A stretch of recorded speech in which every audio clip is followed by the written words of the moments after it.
As you feel ready, begin to flutter your eyes open, keeping that feeling that you have on your heart and your body. Keep that with you as a resource as you go through the day and this week and this month, feeling that power of love within you and emanating from you in that gift of love that we can give and receive from one another.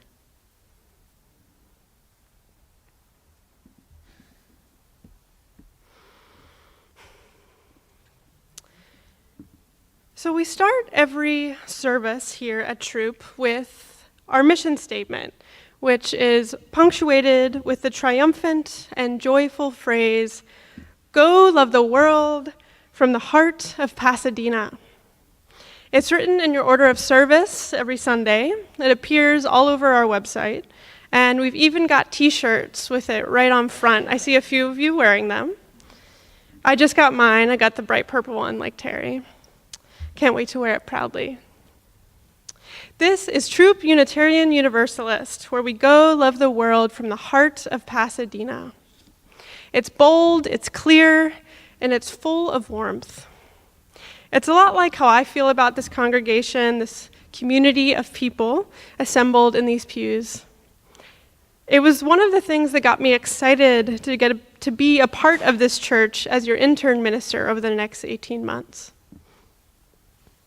And it's this first Sunday in February when we consider how these words come alive for us as individuals, as a church, as a community of people in this city, in the surrounding region. Our theme of making a way encourages us to ask how justice and action figure into our lives. How do we make a way in the world when the cards sometimes seem stacked against us, stacked against our neighbors, stacked against our dreams for a better world? How do we make a way when the structures and systems of this country have been constructed such that there is no way to realize equity, justice, and love in the broader world? We here at Troop are on a journey toward those answers, just as we state in that mission statement every morning. This notion of justice is an age-old question, a concern for humanity from what seems to be the beginning of our time here on earth. We human beings, and especially those of us in communities of faith and connectedness like this one, have been gesturing toward this fairer world for a long time. Shamash is the ancient Mesopotamian god of the sun. For the ancient Babylonians and Assyrians, Shamash represented justice, the force of the sun that revealed truth and fairness to all by banishing evil and darkness. Ma'at is the ancient Egyptian goddess of truth, of balance, and harmony. She represented ultimate honor, bringing order to the chaos of the world. There's Quetzalcoatl in ancient Aztec belief, Shango in Yoruban practice. Dike was a figure of justice among the ancient Greeks. In modern Islam and Judaism, justice is a central theme and emphasis in the Quran and the Hebrew Bible. And in the Christian scriptures, the book of James contains one of my favorite lines, one of my most repeated lines. It's written, "Faith without works is dead." In chapter 2 of that book, the author is asking those listening if they truly believe that personal faith alone is enough. The author points out the stories of Abraham, of Isaac, and Rahab, all of whom showed their faith through action. The author writes, "What good is it, my siblings, if you say you have faith, but you do not have works?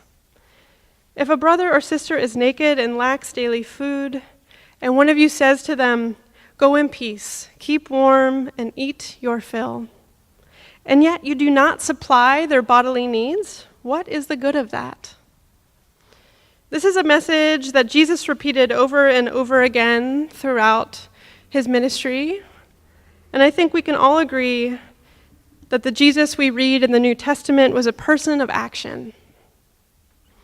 So as we take stock of this now, considering this long history of justice, and how do we as Unitarian Universalists consider this strand, this history, this legacy of thinking about justice.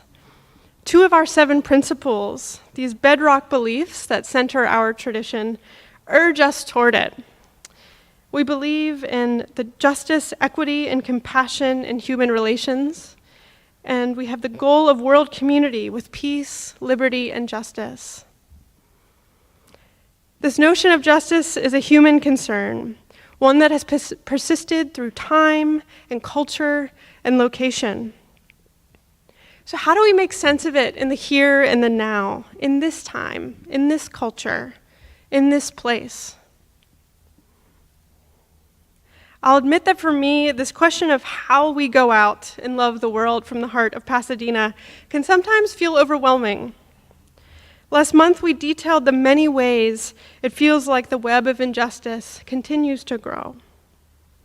Our ailing earth due to the effects of climate change, growing homelessness due to rising rents and exclusionary policies, racial injustice in the courthouse, the ballot booth, the medical system, on the border, in the everyday. The list goes on. Where does a person of goodwill start? How does someone struggling to survive find the energy? How does one imagine a better world and then go out and make that world a reality?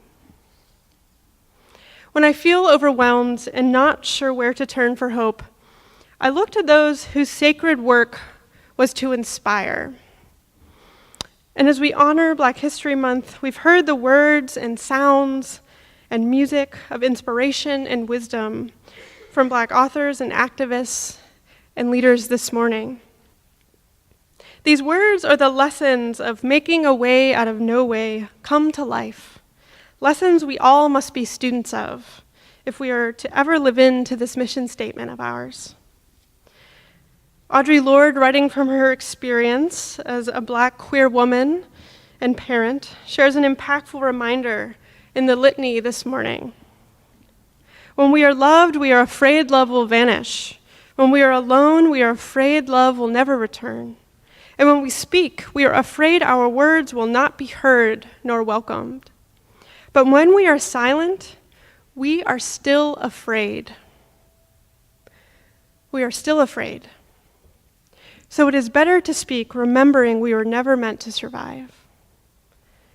And so what I think she's saying here is that she's giving us a lesson in the things that she's learned about who she's been in the world and how she moves through it. And perhaps that's a lesson some of you have learned in a similar way. She's telling us and reminding us, even when we are silent in the face of injustice, we are still afraid of that injustice. So why not speak up? Why not say, no, I will not go one more day? Why not, with the force and the power of that fear welling up in your chest, speak up anyway? Why not do the work and stand in solidarity with our neighbors, making a way out of no way that's never been dreamed up before? For some of us, perhaps our own comfort or sense of feeling depleted is holding us back, right alongside that fear that we feel in our chests. But Alice Walker's little daughter, Rebecca, reminds us that we can, with sometimes the smallest gesture, shake people free from that fear that's holding us back. Rebecca, without even knowing it, became a blessing to her mother. By recasting the meaning of the very thing that depleted Walker's own sense of self-worth, Rebecca brought love and care and joy to her mother. Her much-shielded eye, in an instant, became the sight of a whole new world, a sight of adventure and exhilaration and beauty, all contained in her mother's eye. What a blessing indeed. Rebecca reminded her mother of the ways she was treating herself unjustly, of how she was allowing others to define her sense of worth and her sense of power. And it's this nugget of inspiration that reminds me that justice begins on the small scale. When I'm feeling overwhelmed at all the wrongs in the world, I remember this. I remember that we each have the ability and the calling, through our sense of God and Spirit, through our UU principles, through our troop mission statement, to go be a blessing in the world, one person at a time. So friends, consider this. What do you have to give as a blessing to others? Are you a good listener? Are you a musician? Do you love to cook or bake? Are you handy and able to fix just about anything? Can you grow beautiful flowers and vegetables to share? Are you someone who could be an ally, being with others in times of trouble?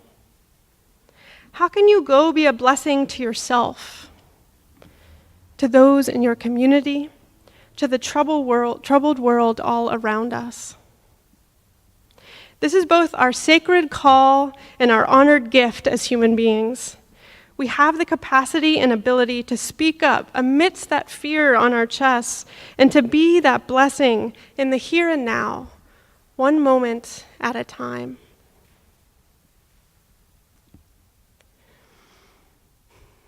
So as we reflect on these questions this morning, I would like to take a moment now to solemnize this call to justice this morning, to prepare our bodies, our minds, and our spirits to be a blessing for ourselves, for others, and for the planet.